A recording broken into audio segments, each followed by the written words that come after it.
Fabien Gérard, vous êtes président de l'Exbase, les éditions juridiques. Est-ce que vous pouvez nous faire une petite présentation de votre société? Oui, bien entendu. L'Exbase, en fait, c'est la première Legal Tech historique en France. On est le dernier né des éditeurs, la première des Legal Tech. Une vingtaine d'années, on a fait ce pari fou d'associer à la fois l'expertise juridique, la documentation, l'information pour les professionnels du droit avec la technologie du moment. Alors évidemment, on est passé par les premiers moteurs de recherche pertinents, puis le traitement automatique du langage, et aujourd'hui, bien entendu, c'est l'intelligence artificielle générative. Et on associe ça avec une base de documentation multiformat, multimédia. Il y a de l'écrit, il y a des ouvrages, il y a des revues de qualité, d'expertise, avec des collèges d'auteurs, à peu près de 300 experts tous les ans qui écrivent dans nos revues ou nos ouvrages, avec des documents pratiques. Et puis, les derniers nés, c'est bien sûr les infographies, les podcasts, les vidéocasts juridiques. L'IA est en train de transformer les professions juridiques. Vous avez plusieurs outils qui sont en cours de développement, déjà développés. Est-ce que vous pouvez nous expliquer un peu quelle est votre expertise dans ce domaine? Effectivement, chez l'Exbase, on a une approche assez singulière. On ne croit pas du tout à l'intelligence artificielle, aux outils de couteau suisse. C'est-à-dire, il y aurait une entrée, je prompte, et puis ça fait un peu tout. Voilà. Donc on a plutôt réfléchi sur des cas d'usage. L'idée, c'était d'aller chercher l'efficacité à travers nos outils, nos fonctionnalités sur la base de l'intelligence artificielle. Et on s'est dit que le premier des outils intéressants pour les professions juridiques, c'est évidemment la recherche d'une information qui soit la plus consolidée, la plus à jour, quel que soit le degré d'expertise de la question.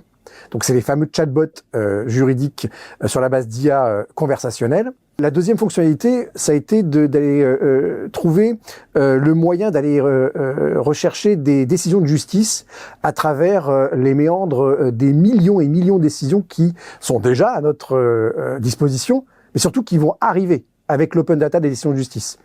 Rendez-vous compte, on a aujourd'hui, sur les bases à peu près de tous les éditeurs Legal Tech, entre 5 et 8 millions de décisions de justice depuis 200 ans.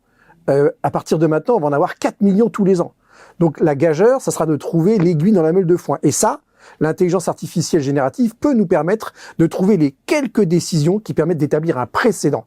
C'est notre outil qui s'appelle Jurisprudence Intelligence et qui fonctionne très bien. Et puis, on a des outils également d'analyse documentaire où on va travailler sur les documents dont nos utilisateurs sont évidemment les rédacteurs, les propriétaires, pour travailler sur leur fond, c'est-à-dire les textes, la jurisprudence qui est citée, pour trouver des décisions également, par exemple, qui sont contraires à celles qui sont invoquées par la partie adverse, si je parle du contentieux ou des conclusions qui sont importées sur nos outils. Donc voilà, 3 premières fonctionnalités qui sont sorties maintenant depuis 18 mois, qui sont plébiscitées. Aujourd'hui, l'Exbase est sans doute l'outil d'intelligence artificielle le plus diffusé dans les professions juridiques. Imaginez-vous, c'est à peu près 23 000 avocats sur 73 000 qui utilisent l'Exbase intelligence artificielle. Et puis évidemment, de plus en plus de nombreuses grandes entreprises avec lesquelles on travaille sur des projets plus spécifiques, plus personnels, pour adjoindre à la fois leur documentation interne avec notre base de connaissances sur un système d'intelligence artificielle qui soit principalement souverain, donc fidèle à la confidentialité, au secret professionnel, et puis bien entendu qui limite un maximum les hallucinations. Donc la sécurité juridique est au cœur de nos outils grâce à la fois à nos entraînements spécifiques sur notre base de connaissances, mais surtout à un sourcing permanent de tout ce que rédige l'intelligence artificielle. Le travail de l'utilisateur, donc du professionnel du droit, avocat, juriste, même magistrat aujourd'hui, c'est évidemment de confronter ce que génère comme solution juridique l'IA avec l'expérience et la connaissance métier de l'utilisateur.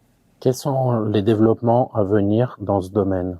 Alors on a 2 développements. On a un premier développement sur la rédaction d'actes.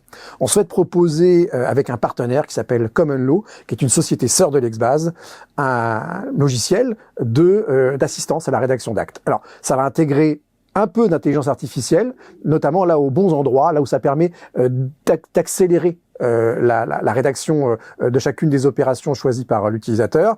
Évidemment, tout ça adjoint avec une qualité d'expertise des modèles qui sont mis à disposition pour des avocats comme des juristes en entreprise qui veulent être autonomes sur notamment la rédaction d'un certain nombre d'opérations en droit des sociétés ou en droit du travail.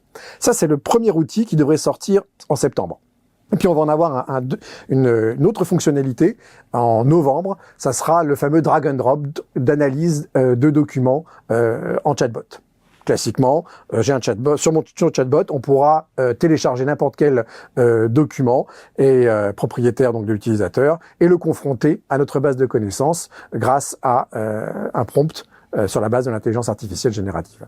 Quels sont les événements à venir que vous soutenez pour les professions du droit? Le grand événement à venir, c'est quand même, et c'est une tradition chez l'Exbase, la Juris Cup. On est fiers d'y aller en partenariat avec le Cercle Montesquieu, qui rassemble évidemment les plus éminents directeurs juridiques des sociétés françaises.